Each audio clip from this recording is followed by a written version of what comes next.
राजकुमार कार्तिकेय राजा प्रताप के एकलौते बेटे थे, जो बचपन से ही घुड़सवारी, तीरंदाजी और तलवारबाजी जैसी कलाओं में कुशल थे। मगर जब से उनकी आयु 18 वर्ष की हुई थी, तब से वह बहुत ही शांत और खोए खोए रहते थे, मानो राजपाट में उनकी रुचि रही ही नहीं थी। राजा प्रताप को ये सब बहुत ही अजीब सा लगा।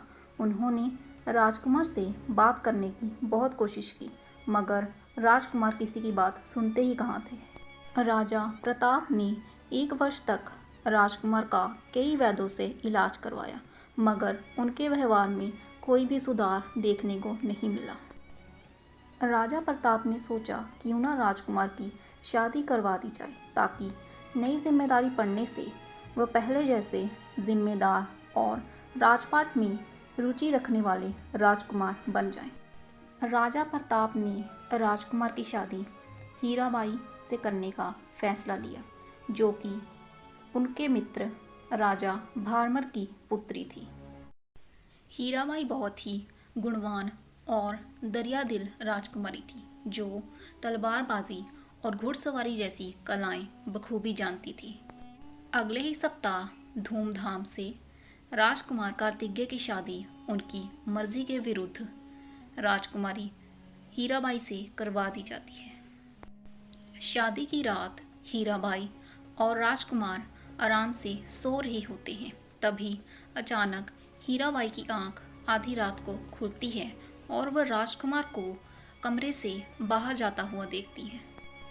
हीराबाई तुरंत उठकर राजकुमार को आवाज़ लगाते हुए उनके पीछे जाती हैं। राजकुमार वहाँ से तेज़ी से निकल जाते हैं, मानो उन्हें कोई आवाज़ सुनाई ही ना दी हो। ताराबाई अपने कमरे में आकर यह सोच वापस सो जाती हैं कि राजकुमार को कोई काम आन पड़ा होगा।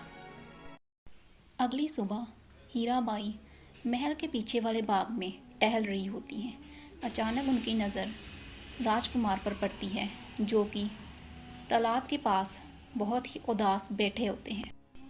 एक दासी से बात कर हीराबाई को पता चला कि राजकुमार अक्सर ही यहाँ बैठे होते हैं और उस दौरान वो किसी से ना बात करते हैं और ना ही किसी की बात का जवाब देते हैं। हीराबाई को राजकुमार का रात को ऐसे अचानक चले जाना और दिन भर उस तालाब के पास बैठे रहना बहुत ही अजीब लगता है, और वह ठान लेती हैं कि वह इस सब के पीछे का सच पता लगा कर रहेंगी। रात को ताराबाई सोने का ढोंग करने लगती है, ताकि वो पता लगा सके कि राजकुमार रात को उठकर आखिर जाते कहाँ हैं। राजकुमार के उठकर जाते ही हीराबाई उनका पीछा करना शुरू कर देती हैं। राजकुमार का पीछा करते करते हीराबाई महल के पीछे वाले तालाब के पास आ पहुंची। हीराबाई पेड़ के पीछे खड़ी होकर ये देखने लगी कि आखिर राजकुमार इतनी रात गए इस तालाब के पास क्या करने आए हैं। राजकुमार तालाब के किनारे आकर खड़े हो जाते हैं और कुछ ही देर में तेज रोशनी के साथ तालाब में से एक बेहद खूबसूरत अप्सरा निकल आती हैं। ये सब देख हीराबाई के तो मानो होश ही उड़ जाते हैं। खुद को संभालते हुए हीराबाई ये सब देखना जारी रखती हैं। पूरी रात राजकुमार उस अप्सरा के साथ प्रेम भरी बातों में मगन रहे। पेड़ के पीछे से हैरान हुई हीराबाई ये सब देख रही थी। सुबह होते ही वो अप्सरा वापस पानी के नीचे चली जाती है। हीराबाई समझ नहीं पा रही थी कि ये सब क्या हो रहा है और वो इसके बारे में किससे कहें। बहुत विचार के बाद हीराबाई ये बात महाराज से करने का फैसला लेती है। वे तुरंत उठकर महाराज से मिलने के लिए जाती हैं। महाराज को प्रणाम कर हीराबाई बोलती है, महाराज, मुझे आपसे कुछ बात करनी है। महाराज कहते हैं, हीराबाई, तुम मेरी पुत्री के समान हो, जो भी बात है बेझिझक कह दो। हीराबाई अपनी आंखों देखी सारी घटना महाराज को कह सुनाती है। महाराज हैरान हुए बोलते हैं, हीराबाई, ये आप क्या कह रही हैं? महाराज, मैं सत्य कह रही हूँ, मैंने जो देखा वही आपको बताया। हीराबाई, मुझे आप पर पूरा विश्वास है, क्योंकि राजकुमार लगभग 1 साल से उसी तालाब के पास जाकर बैठे रहते हैं, ना किसी से बात करते हैं और ना किसी की सुनते हैं। हीराबाई कहती हैं, महाराज, अब हमें समस्या के बारे में ना सोचते हुए उसके समाधान के बारे में सोचना चाहिए। इतना कुछ हो गया और हम सब में किसी को भनक तक नहीं लगी। महाराज, आखिर भनक लगती भी कैसे? निसंदेह ये सब उस अप्सरा की शक्ति का ही प्रभाव था। मगर अब किया क्या जाए, मुझे तो कुछ भी समझ नहीं लग रहा है। महाराज, मैं एक ऐसी औरत को जानती हूँ जिसके पास हर सवाल का जवाब होता है और वह भविष्य में होने वाली घटनाओं को भी पहले से ही भांप लेती। अनुमति दीजिए महाराज, मैं उस औरत से मिलने जाना चाहती हूँ। ठीक है हीराबाई, मैं आपके जाने की सारी तैयारियां करवा देता हूँ। नहीं महाराज, मैं उनसे मिलने सादे वस्त्रों में स्वयं जाऊंगी, ताकि मैं उनके सामने एक पत्नी के रूप में पेश आऊं, ना कि एक शाही स्त्री के रूप में। मगर हीराबाई, ऐसा कौन है जिसके सामने आप सिर्फ एक पत्नी रूप में पेश आना चाहती हैं? महाराज, उनका नाम कलयोगिनी बाई है। वह मेरे मायके में स्थित शिव मंदिर में बैठा करती थी। वह बहुत बड़ी शिव भक्त हैं और उनको कई सारी शक्तियाँ प्राप्त हैं। मगर कुछ साल पहले भक्ति में विलीन होने के लिए उन्होंने महल का त्याग जंगल में जा बसी और अभी मुझे उनसे मिलने के लिए जंगल में ही जाना पड़ेगा। ठीक है हीराबाई, आप बिना किसी को कुछ बताए जल्दी से प्रस्थान कीजिए, यहाँ मैं सब संभाल लूँगा। कुछ देर बाद हीराबाई घोड़े पर सवार हो जंगल की तरफ निकल पड़ती हैं। 2 दिन की कठिन यात्रा के बाद आखिरकार हीराबाई कलयोगिनी बाई की कुटिया तक पहुंच जाती हैं। घोड़े को कुटिया के बाहर बांध हीराबाई हाथ जोड़कर कुटिया के अंदर प्रवेश करती हैं। सामने ही कलयोगिनी बाई बैठी होती हैं। हीराबाई का प्रणाम स्वीकार कर कलयोगिनी बाई उनको पूजा कक्ष में ले जाती हैं।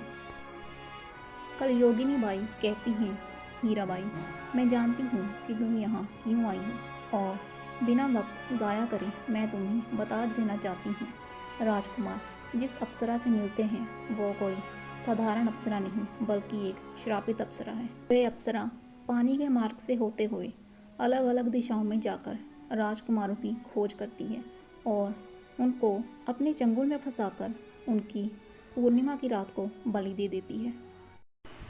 श्राप के मुताबिक वो अप्सरा पानी से तब तक मुक्त नहीं होगी जब तक कि वह 10 कुशल राजकुमारों की बलि नहीं दे देगी। राजकुमार से उसके लगाव के चलते उसने अभी तक राजकुमार की बलि नहीं दी, पर निसंदेह वो इस पूर्णिमा को बलि अवश्य दे देगी, क्योंकि अब राजकुमार के जीवन में उनकी पत्नी जानी तुम आ गई हो। हीराबाई ये सब सुनकर बहुत ही डर जाती है। हीराबाई बोलती हैं, कलयोगिनी बाई, मुझे कोई ऐसा मार्ग बताइए जिससे मैं राजकुमार को बचा सकूं। मुझे जो कुछ भी करना पड़े मैं करूँगी, मगर मैं अपने होते हुए राजकुमार को कुछ भी नहीं होने दूंगी। राजकुमार को सच्चे पत्नी प्रेम और सच्ची ईश्वर भक्ति से ही उस अप्सरा से मुक्त करवाया जा सकता है। तुम्हें महल में रोज़ आरती कर उस आरती के दीप को पूरे महल में घुमाना होगा और तुम सुनिश्चित करना कि राजकुमार पूर्णिमा की रात को अपने कमरे से बाहर बिल्कुल न जाएं, जो कि बहुत कठिन होगा, मगर उनकी मुक्ति के लिए ये करना बहुत ज़रूरी है। और पूर्णिमा की अगली सुबह अगर तुम्हें तालाब में एक मुरझाया हुआ कमल मिले तो समझ जाना उस अप्सरा का अंत हो चुका है। कलयोगिनी बाई से आज्ञा ले हीराबाई वापस महल लौट आती हैं। महल वापस लौटते ही हीराबाई महाराज को सारी बात कह सुनाती है। चिंतित हुए महाराज को आश्वासन दे हीराबाई कलयोगिनी बाई के बताए अनुसार कार्य करना शुरू कर देती है। आखिर वह पूर्णिमा की रात आ ही जाती है। राजकुमार आधी रात को उठ कमरे से बाहर जाने ही लगते हैं कि द्वार रोक खड़ी हीराबाई बोलती हैं, राजकुमार आज आप कहीं नहीं जाएंगे, आज आप केवल मेरी बात सुनेंगे। राजकुमार बोलते हैं, हीराबाई हट जाइए हमारे मार्ग से, हमें एक बेहद ज़रूरी काम के लिए बाहर जाना है। हीराबाई बोली, आज आपको जितना भी ज़रूरी काम क्यों ना हो आज हम मार्ग से नहीं हटेंगे। बंद कर, हीराबाई बोली। राजकुमार, जब से हमारी शादी हुई है हमें तो आपसे बात करने का भी अवसर नहीं मिला। आप हमारे साथ हमारे कमरे के छज्जे पर चलिए। कि प्रेम भरे स्वर सुनकर राजकुमार मना न कर पाए और उनके साथ कमरे के पीछे वाले छज्जे पर चले गए।